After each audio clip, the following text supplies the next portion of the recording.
Assalamualaikum warahmatullahi wabarakatuh. Sebelum saya menjelaskan lebih dalam mengenai video pembelajaran ini, izinkan saya memperkenalkan diri terlebih dahulu. Nama saya Nurse Haryati, Sarjana Keperawatan, Magister Keperawatan. Saat ini saya bertugas sebagai dosen tetap di Institut Kesehatan Deli Husadah Deli Tua, tepatnya di Fakultas Keperawatan.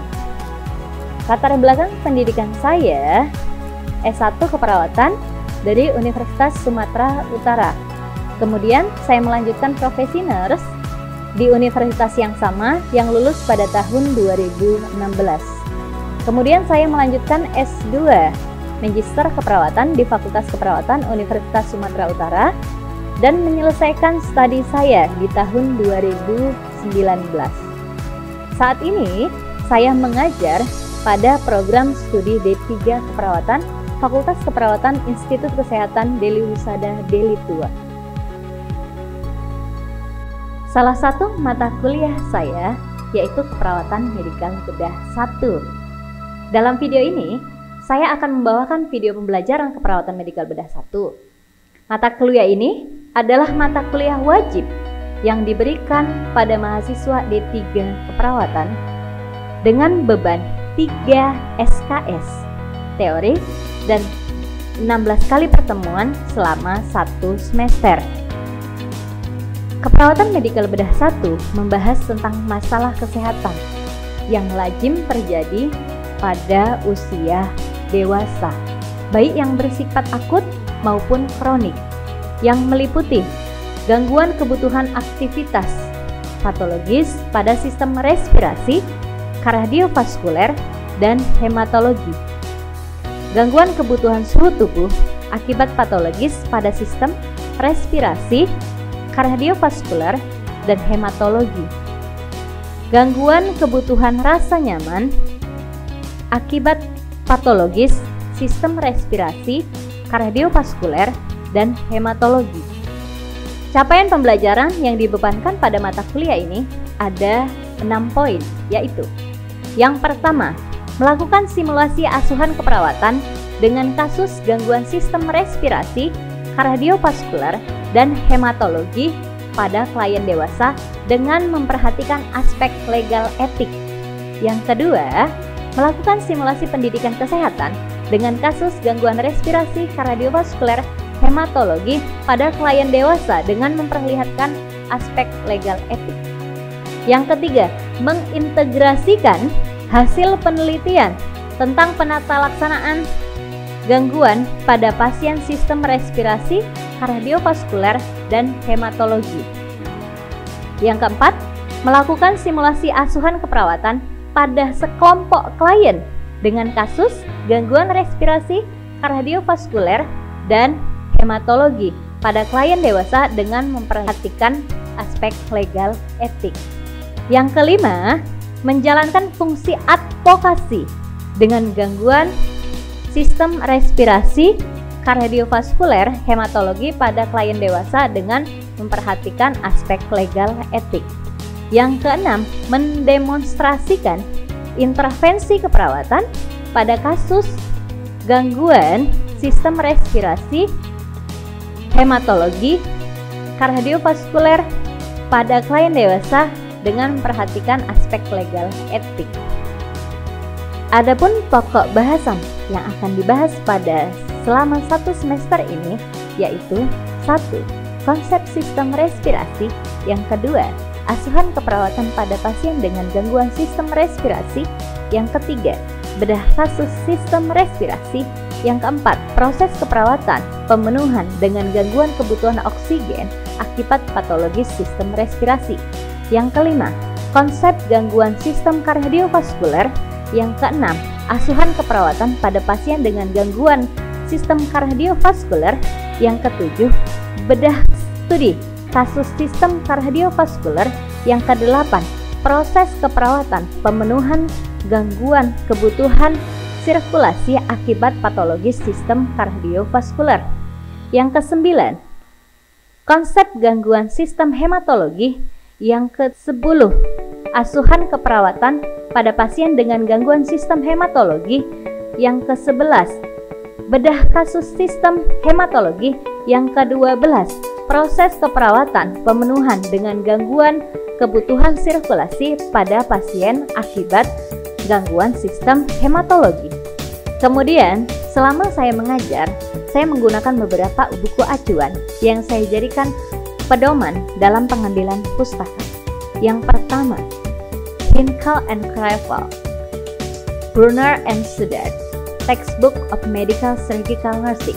Yang kedua, Stromberg, Medical Surgical Nursing, Concept and Practice.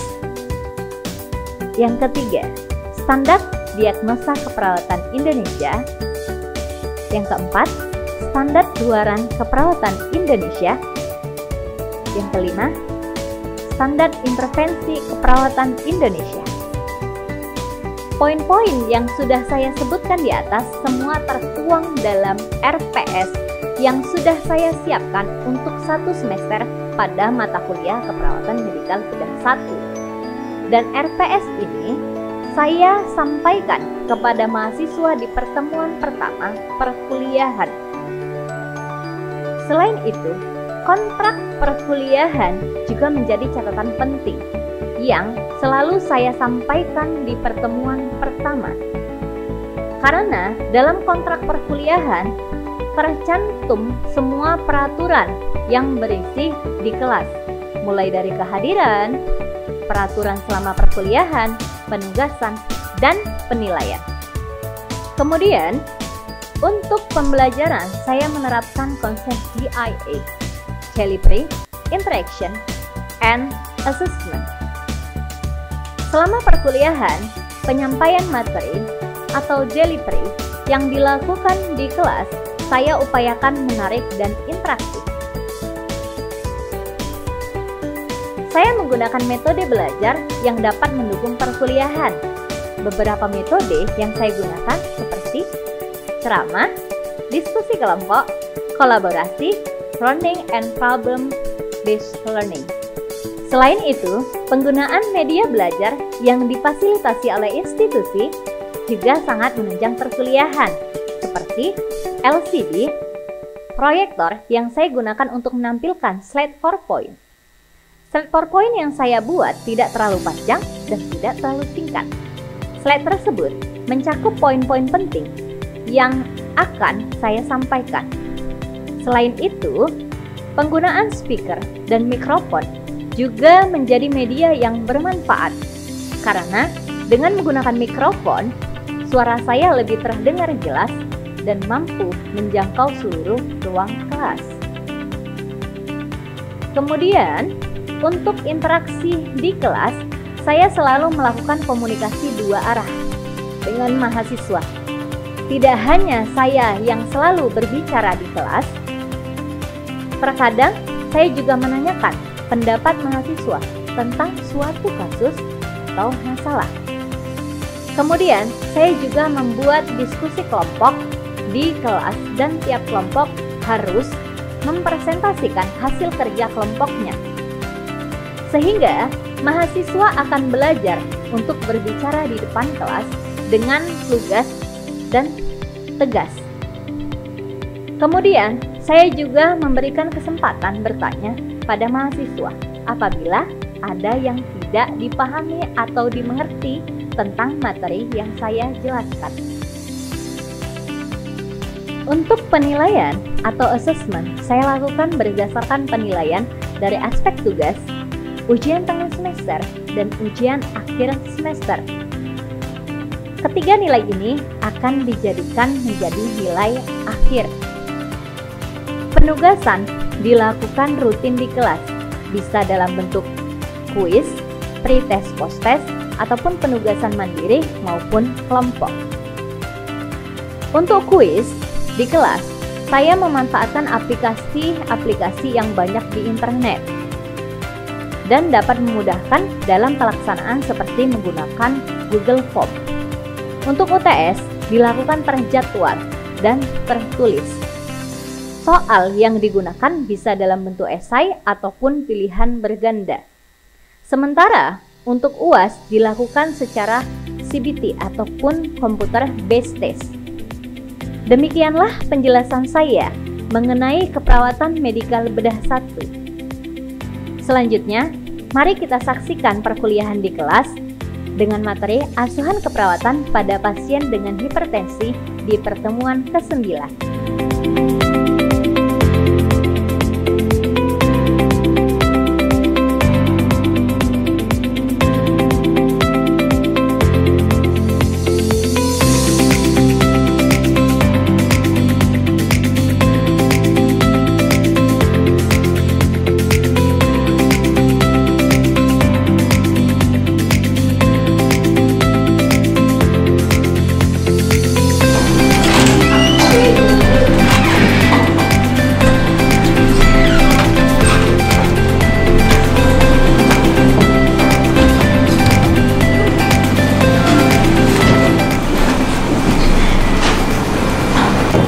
Selamat pagi. Pagi, Bu. Oke, sebelum memulai perkuliahan pada pagi hari ini, mari kita berdoa menurut keyakinan dan agama masing-masing. Berdoa dimulai.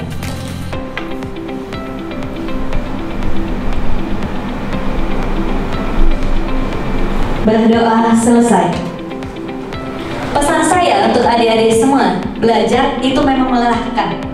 Tidak belajar itu lebih melelahkan lagi. Setiap perjuangan itu pasti ada pengorbanan. Gagal memberikan pelajaran, sukses memberikan kebahagiaan. Maka dari itu, ayo adik-adik, semangat belajar. Nah, pagi ini kita akan memulai perkuliahan dengan topik asuhan keperawatan pada pasien dengan hipertensi. Oke, tujuan pembelajaran hari ini adalah untuk mengetahui asuhan perawatan pada pasien dengan hipertensi. Nah, sebelum masuk ke topik, adik-adik ada yang tahu nggak apa sih itu hipertensi? Saya, Bu. Silakan. Hipertensi adalah suatu keadaan tekanan darah di mana tekanan sistol di atas 140 dan tekanan diastolnya di atas 90, Bu. Oke, bagus, kita beri plus dulu. Nah, hipertensi itu suatu keadaan di mana tekanan sistol itu di atas 140 mm Hg dan diastol di atas 90 mm Hg, dan di mana ini menyebabkan mortalitas dan morbiditas yang paling tinggi di seluruh dunia di penyakit kardiovaskular. Selanjutnya anatomi jantung. Nah, jantung itu memiliki 4 ruang. Yang pertama atrium kanan, atrium kiri, ventrikel kanan, dan ventrikel kiri. Kemudian memiliki 4 pembuluh darah. Yang pertama yaitu pembuluh darah besar, yaitu aorta. Yang kedua yaitu arteri pulmonalis.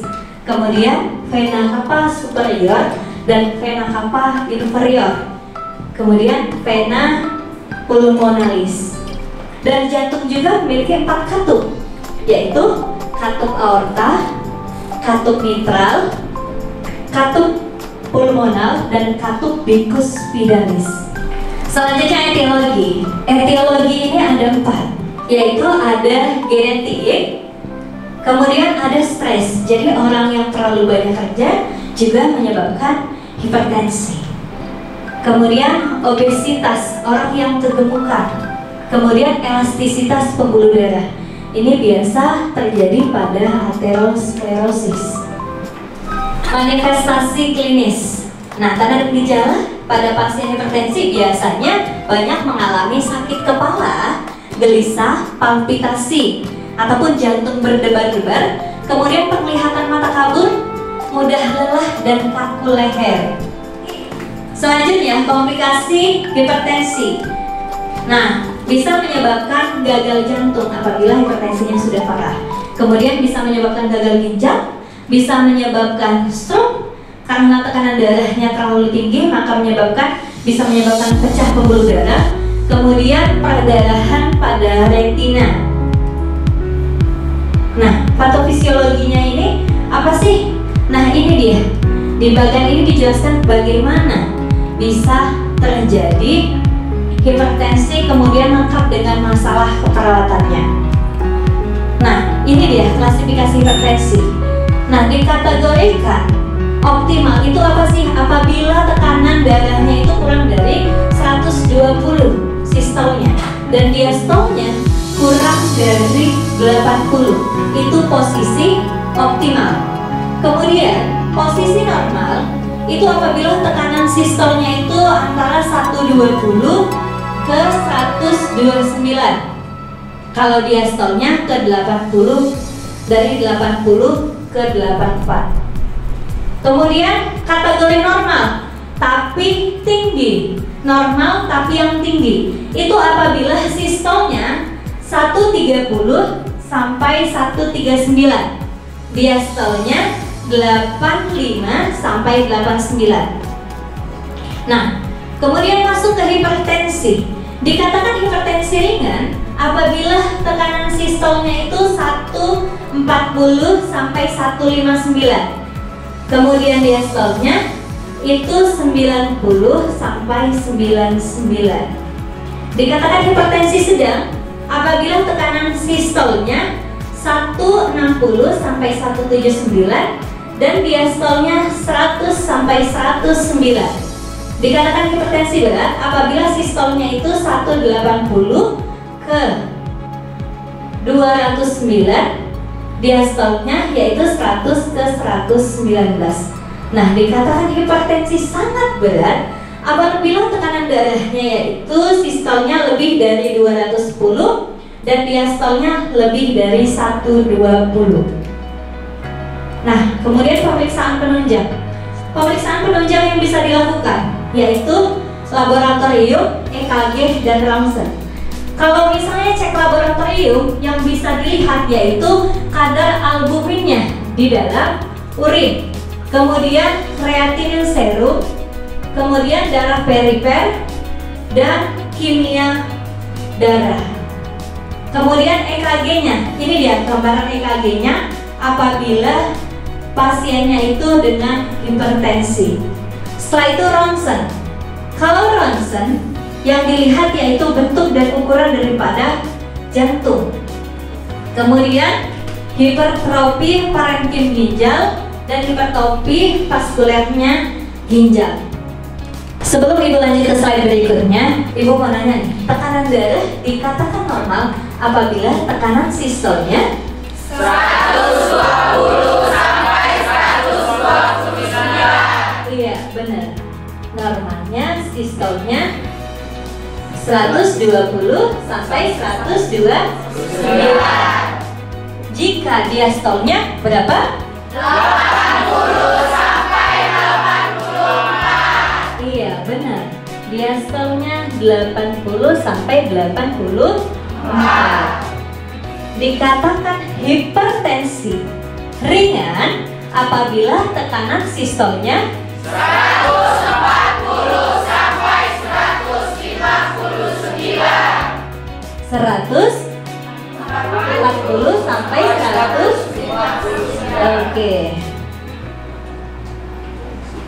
Diastolnya 90 sampai 99. iya, benar. 90 sampai 99. Selanjutnya penata laksanaan hipertensi.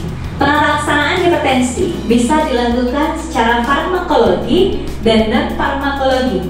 Farmakologi dapat dilakukan dengan menggunakan obat antihipertensi. Sedangkan non-farmakologi itu bisa dilakukan dengan memanfaatkan tumbuh-tumbuhan yang ada di sekitar.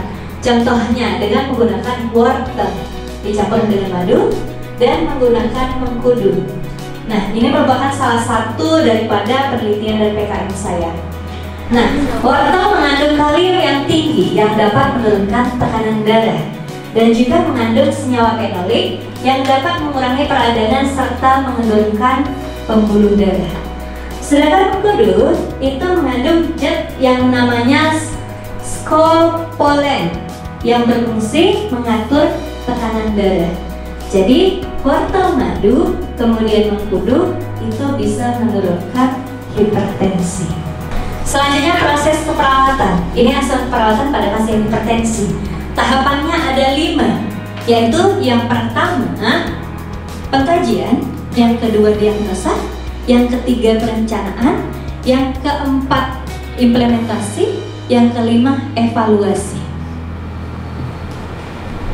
Oke, Ibu mau tanya nih, mengulang ya. Ingat nggak? Adik-adik ingat atau enggak? Oke, proses keperawatan, asuhan keperawatan pada pasien hipertensi ada 5 tahapan. Yang pertama, kedua, Diagnosa. yang ketiga, Perencanaan. yang keempat, Implementasi. yang kelima. Evaluasi. Terkait materi yang sudah saya jelaskan tadi, sejauh ini adik-adik ada yang mau bertanya? Ya, silakan. Permisi ya Bu, permisi ya teman. Perkenalkan, nama saya Jidan. Pertanyaan saya, bagaimana hipertensi dapat menyebabkan komplikasi pada gagal ginjal? Terima kasih ya Bu. Oke. Pertanyaannya, bagaimana hipertensi bisa menyebabkan gagal ginjal? Nah, tekanan yang terlalu tinggi pada pasien hipertensi bisa merusak yang namanya glomerulus. Fungsi dari glomerulus yang ada di ginjal sendiri itu sebagai filtrasi ataupun sebagai saringan. Jadi kalau misalnya tekanan darahnya terlalu tinggi, kemudian saringannya rusak, maka bisa menyebabkan gagal ginjal. Zat-zat yang seharusnya tersaring, zat-zat kimia yang seharusnya dibuang oleh tubuh itu tidak tersaring dan berada di dalam tubuh, sehingga menyebabkan gagal ginjal. Oke, gimana adik-adik, sudah jelas? Jelas, Bu. Oke adik-adik, kalau sudah jelas, saya akan evaluasi lewat kuis. Namanya juga kuis, itu kuisi sendiri. Itu ya, silahkan buka handphonenya masing-masing. Silahkan gunakan handphonenya untuk mengerjakan kuis. Link soal sudah saya share di grup kelas saya melalui WA grup.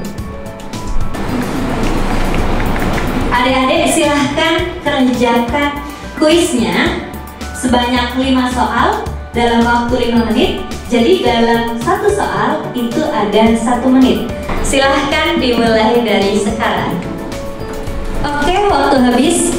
Silahkan simpan handphonenya kembali. Nah, kita masuk ke kesimpulan. Sebelum mengakhiri perkuliahan kita pada pagi hari ini, saya akan menyimpulkan materi, yaitu yang pertama, hipertensi itu merupakan penyebab kematian utama di dunia dalam kategori penyakit vaskular. Yang kedua, yaitu dikatakan hipertensi apabila tekanan sistolnya itu lebih dari 140, diastolnya itu lebih dari 80. Kemudian penata laksanaan hipertensi itu tidak hanya dilakukan secara farmakologis, tetapi bisa dilakukan secara non farmakologis dengan menggunakan tanaman yang ada di sekitar. Contohnya wortel dan mengkudu. Oke, ini referensi yang bisa adik-adik baca ataupun adik-adik dapatkan itu terkait materi hari ini. Yang pertama yaitu Henkel and Craver. Ini bukunya Brunner and Sudar, Textbook of Medical Surgical Nursing. Kemudian bukunya Stromberg, yaitu Medical Surgical Nursing. Kemudian buku karangan daripada Suprapto dan Haryati et al. Itu keperawatan medikal bedah. Kemudian ada 2 referensi publikasi, yaitu punya saya sendiri, yaitu Haryati dengan judul Lowering Blood Pressure Drop the Consumption of Carrot Juice in Hypertension Patient. Yang kedua yaitu Haryati tahun 2021 itu tentang penyuluhan pemanfaatan buah mengkudu dan menurunkan hipertensi. Nah, kemudian yang keenam yaitu Laila dan Anita Sari et al. Itu tentang gangguan kardiovaskuler dan pencernaan. Ya, sebelum mengakhiri perkuliahan pada pagi hari ini, jika saya katakan keperawatan, kalian jawab luar biasa. Oke, kita awali dengan tepuk tangan. Keperawatan Luar biasa.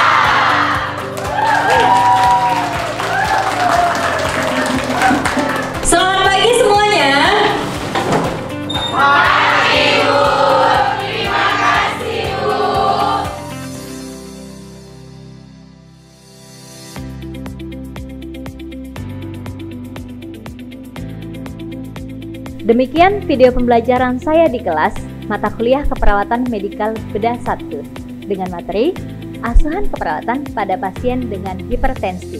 Terima kasih. Assalamualaikum warahmatullahi wabarakatuh.